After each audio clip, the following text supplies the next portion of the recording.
Hello, students. So, today we are going to start our next chapter, that is chapter number 6 from the book Beehive, and the name is My Childhood, written by Dr. APJ Abdul Kalam.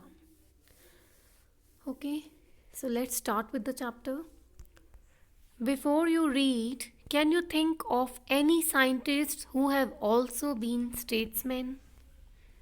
APJ Abdul Kalam, whose projects in space, defense, and nuclear technology guided India into the 21st century, became our 11th president in 2002. In his autobiography, Wings of Fire, he speaks of his childhood.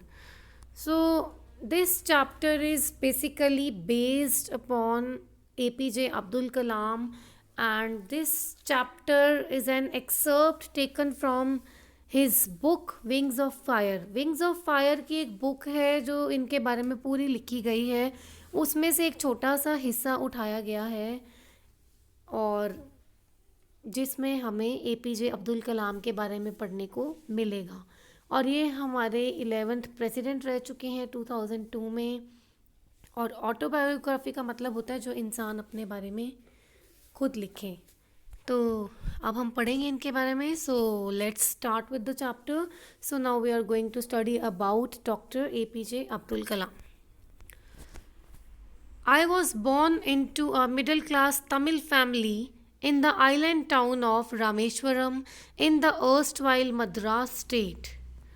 अब आए हैं यहाँ पे APJ Abdul कलाम। APJ Abdul कलाम एक middle class Tamil family में पैदा हुए थे और उनके टाउन का नाम था रामेश्वरम, जो कि एक आइलैंड टाउन था, यानी कि एक कॉन्टिनेंट, एक आइलैंड पड़ता था बेसिकली, थोड़ा सा आउटर इंडिया की तरफ।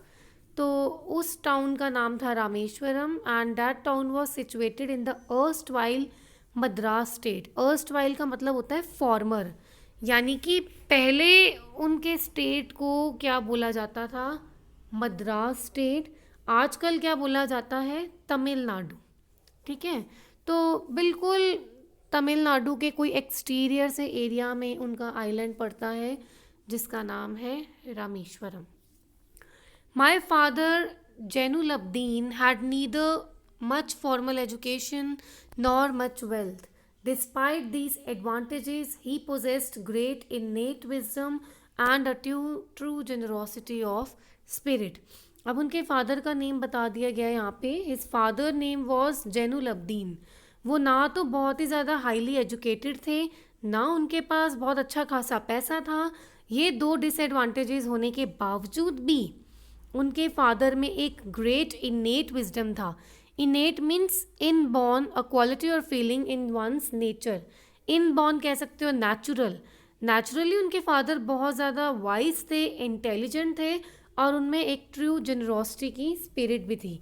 Generosity means the person who is very kind by nature, who is very helpful, जो बहुत काइंड हार्टेड हो। तो उनके फादर बहुत अच्छे हाईली एजुकेटेड नहीं थे, बहुत अच्छा पैसा नहीं था, उसके बावजूद भी उनमें एक नेचुरल इंटेलिजेंस थी और एक बहुत ही ज़्यादा काइंड और हेल्पफुल जेनरस नेचर थी। He had an ideal helpmate in my mother Ashiyama. I do not recall the exact number of people she fed every day, but I am quite certain that far more outsiders ate with us than all the members of our own family put together. अब वो बता रहे हैं कि उनके पास एक हेल्पमेट थी in my mother आशियामा। अब उनकी मदर का नेम यहाँ पे बता दिया गया है। इस मदर नेम वॉज आशियामा। ओके, और आइडियल हेल्पमेट का मतलब है वही बिल्कुल वैसी चीज़ जैसे होनी चाहिए। मतलब उनकी मदर में खुद ही ऐसी क्वालिटीज़ थी, हेल्पमेट की ऐसी क्वालिटीज़ थी जो होनी चाहिए। उनको नहीं एग्जैक्ट नंबर पता कि उनके घर में दिन में कितने लोग आते थे खाना खाने, लेकिन जितने भी आते थे उनकी जो मदर है वो सबको फीड करती थी, सबको रोटी देती थी खाने को। And I am quite certain that far more outsiders ate with us than all the members of our own family put together. और उनको ये बात बहुत अच्छे से याद है कि उनकी मदर बहुतों लोगों को खाना खिलाती थी, बहुत से आउटसाइडर्स आते थे, इतने उनके खुद के घर के फैमिली मेम्बर भी नहीं होते थे, आउटसाइडर्स बहुत होते थे और वो सब उनके साथ बैठ के खाना खाते थे. I was one of many children, a short boy with rather undistinguished looks, born to tall and handsome parents. अब बहुत से बच्चों में से वो एक ऐसे बच्चे थे जो कि अब यहाँ पे उनकी डिस्क्रिप्शन बताई गई है, जो कि बहुत ज़्यादा शॉर्ट बॉय थे with rather undistinguished looks. Undistinguished का मतलब है वेरी ऑर्डिनरी एंड कॉमन, उनकी बड़ी ऑर्डिनरी सी कॉमन सी लुक थी. Born to tall and handsome parents, यानी कि उनके पेरेंट्स टॉल थे, स्मार्ट थे, हैंडसम थे. ये चीज़ एपीजे अब्दुल कलाम ने अपने पेरेंट्स से इनहेरिट नहीं करी, बल्कि उनकी जो लुक्स हैं वो काफ़ी कॉमन ऑर्डिनरी थी और वो हाइट में भी छोटे थे. We live in our ancestral house which was built in the middle of the 19th century. Ancestral का मतलब होता है पुश्तैनी, पुरखों का घर. वो बहुत पुराने पुश्तैनी घर में रहते थे जो कि 19th सेंचुरी के कहीं बीच में, 19th सेंचुरी के बीचों बीच से कहीं बनाया गया था. It was a fairly large pucca house made of limestone and brick on the mosque street in Rameswaram. तो उनका जो घर है वो अच्छा खासा पक्का हाउस बना हुआ था, मीन्स अच्छे ब्रिक से सीमेंटेड हाउस था उनका, made of limestone and brick. मजबूत घर था और कहाँ पे था? On the mosque street in Rameswaram. तो ये उनका एग्जैक्ट एड्रेस बताया गया है, मॉस्क स्ट्रीट में रहते थे वो, जो कि रामेश्वरम में है.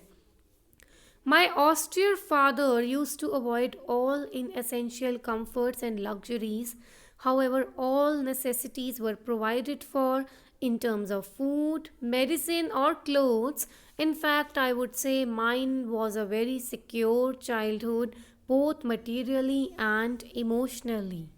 Austere means simple, strict, and severe. उनके जो फादर थे बहुत सिंपल थे, स्ट्रिक्ट थे और वो सारे इनएसेंशियल कंफर्ट और लग्जरी को अवॉइड करते थे.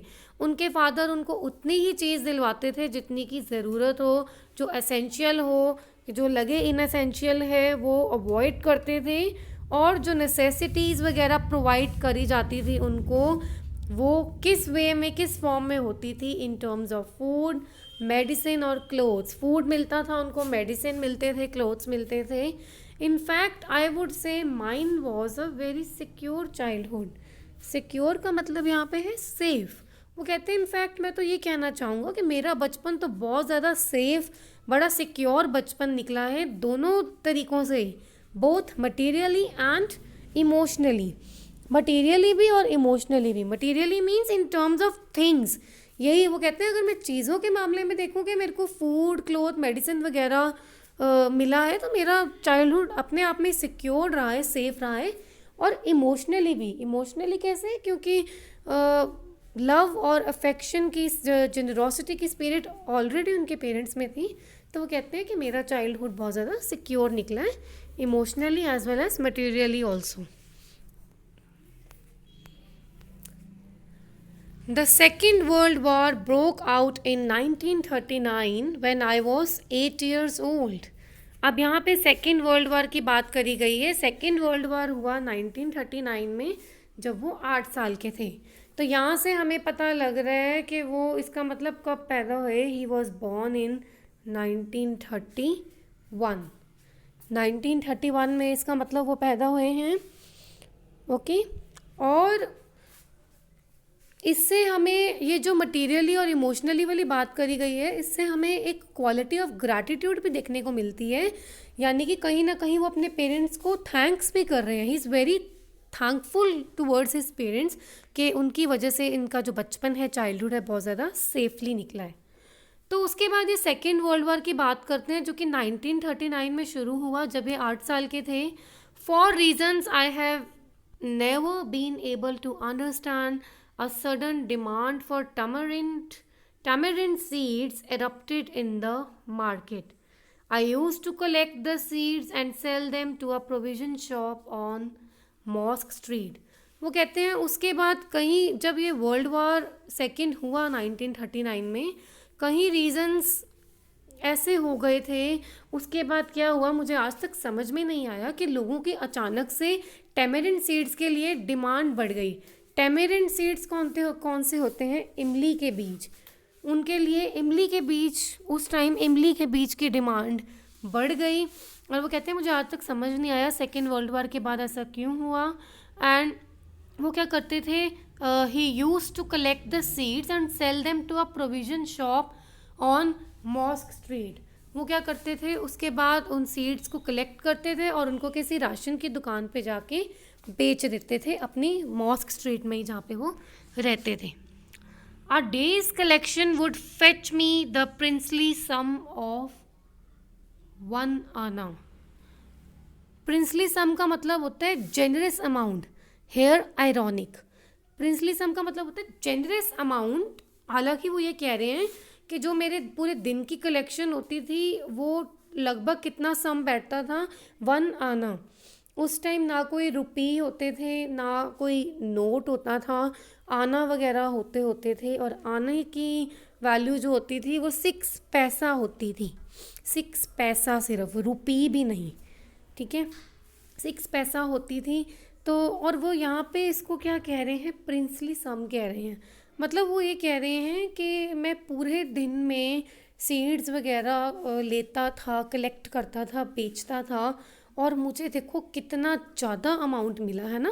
मतलब वो ऐसे एक आयरनी यूज़ कर रहे हैं यहाँ पे। आयरनी का मतलब होता है कि जब हम कोई बात बहुत ज़्यादा तो कह रहे हो लेकिन मतलब हमारा ऑपोजिट है कहने का, कि मैं सारा दिन में इतना काम करता हूँ और देखो मुझे देखो क्या आ रहा है, 1 आना, सम ऑफ 1 आना, मतलब पूरा मिला के 1 आना।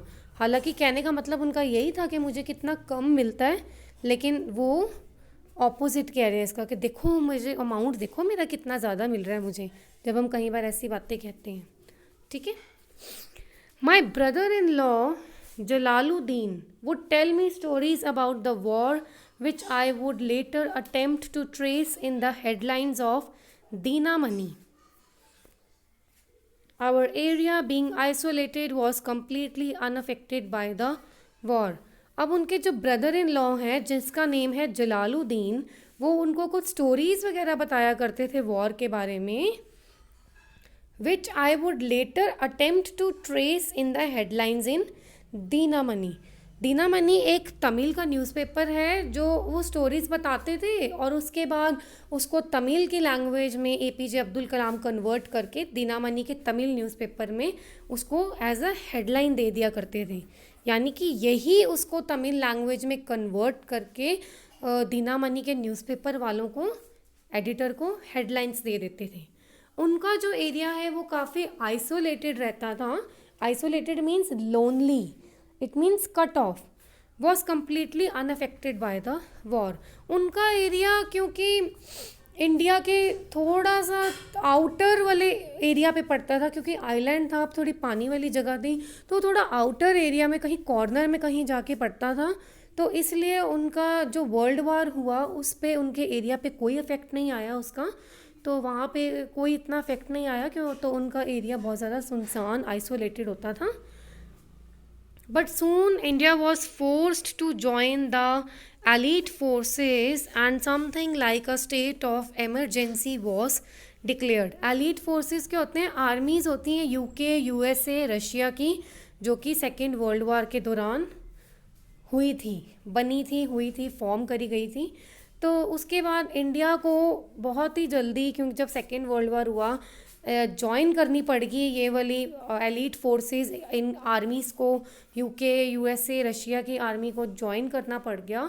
और क्या हो गया था, एक किस्म की एक इमरजेंसी लगा दी गई थी, कुछ ऐसा पूरे स्टेट में कुछ ऐसा कर्फ्यू वगैरह लगा दिया गया था कि अब कोई बाहर नहीं जाएगा, कुछ रूल्स एंड रेगुलेशंस बना दिए गए थे उस पर्टिकुलर टाइम पीरियड के लिए, तो वो डिक्लेयर करा गया। The first casualty came in the form of the suspension of the train halt at Rameswaram station.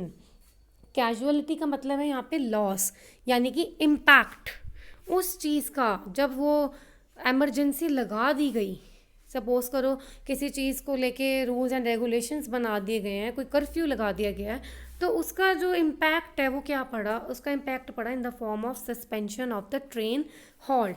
Suspension का मतलब है यहाँ पे एंड, उसका इम्पैक्ट क्या पड़ा, हॉल्ट का मतलब है स्टॉप, उसका इम्पैक्ट ये पड़ा कि रामेश्वरम के स्टेशन पे जौन सी ट्रेन पहले गुज़रती होती थी, सपोज़ करो तमिलनाडु से आते हुए रामेश्वरम जाती है और उसके बाद ये जो एरिया है धनुषकोडी यहाँ पे जाती थी, तो उसके बाद वो ट्रेन ने रुकना ही बंद कर दिया रामेश्वरम स्टेशन पे।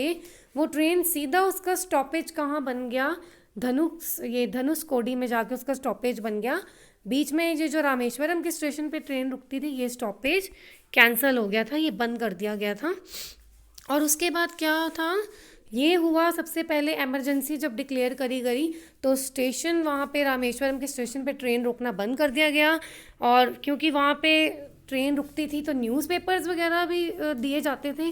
The newspapers now had to be bundled and thrown out from the moving train on the Rameswaram road between Rameswaram and Dhanushkodi. और जो न्यूज़पेपर होते थे वो जो बंडल के बंडल बनाए गए होते थे न्यूज़पेपर के, वो फिर चलती हुई ट्रेन से रामेश्वरम की रोड पे, रामेश्वरम के स्टेशन पे फेंका करते थे। जब भी रामेश्वरम और धनुषकोडी का वो टाइम पीरियड, वो स्टेशन का पैसेज चल रहा होता था कि यहाँ से ट्रेन निकल रही है, उसी दौरान वो चलती ट्रेन में न्यूज़पेपर फेंक देते थे। That forced my cousin Samsudeen, who distributed newspapers in Rameshwaram, to look for a helping hand to catch the bundles, and as if naturally I filled the slot. I filled the slot का मतलब यहाँ पे है fit into a place easily, यानी कि किसी भी place में बहुत easily फिट हो जाना, मतलब कि इस काम के लिए तो मैं ही जायज़ हूँ, मैं ही सही बंदा हूँ, ये मतलब है। तो उसके बाद जो उसके कज़न थे शामसुद्दीन, वो न्यूज़पेपर डिस्ट्रीब्यूट करते थे रामेश्वरम में। अब क्योंकि न्यूज़पेपर ऐसे फेंक दिए जाते थे चलती ट्रेन से, तो उनको एक हेल्पिंग हैंड चाहिए था, एक मदद का हाथ चाहिए था उनको, कि वो उसके साथ कोई एक बंदा हो और वो बंडल्स कैच कर सके। तो वो मदद का हाथ किसने बढ़ाया, APJ अब्दुल कलाम ने। तो वो इस काम में बिल्कुल परफेक्टली फिट बैठे। Shamsuddin helped me earn my first wages. Half a century later, I can still feel the surge of pride in earning my own money for the first time. Surge of pride का मतलब होता है sudden increase in the feeling of satisfaction desired from one's own achievements. उसके बाद शामसुद्दीन जो है, actually उन्होंने ही, जो उसके कज़न शामसुद्दीन हैं, उन्होंने ही APJ की मदद करी कि APJ ने अपनी मेहनत की पहले वेजेस, पहली कमाई अर्न करी शामसुद्दीन की वजह से। हाफ अ सेंचुरी लेटर का मतलब है आफ्टर 50 ईयर्स, यानी कि APJ अब्दुल कलाम उसके बाद भी जब उन्होंने रिसेंटली बुक लिखी होगी, अब तो वो है नहीं, जब उन्होंने पहले लिखी है, तो वो कहते हैं कि मतलब लगभग 50 साल बाद मैं वो चीज़ जब याद करता हूँ तो मेरे को बहुत ही अंदर सेटिस्फैक्शन मिलती है। सर्ज ऑफ प्राइड मतलब मुझे सेटिस्फैक्शन मिलती है, एकदम से मेरे अंदर सेटिस्फैक्शन की फीलिंग आती है कि मैंने अपनी ज़िंदगी में पहली कमाई कैसे कमाई थी, किसकी वजह से कमाई थी, and in earning my own money for the very first time. कि कितनी सेटिस्फैक्शन मेरी आज भी बढ़ जाती है इन बातों को याद करके कि मैंने अपनी ज़िंदगी की पहली कमाई किस टाइम और कैसे कमाई थी। I hope this much is now very much clear to you all. इतना आप लोगों को समझ आ गया होगा। And if still facing any doubt, so do ask me anytime. So read it by your own also, as it will be helpful in attempting your objective type also. So thank you so much.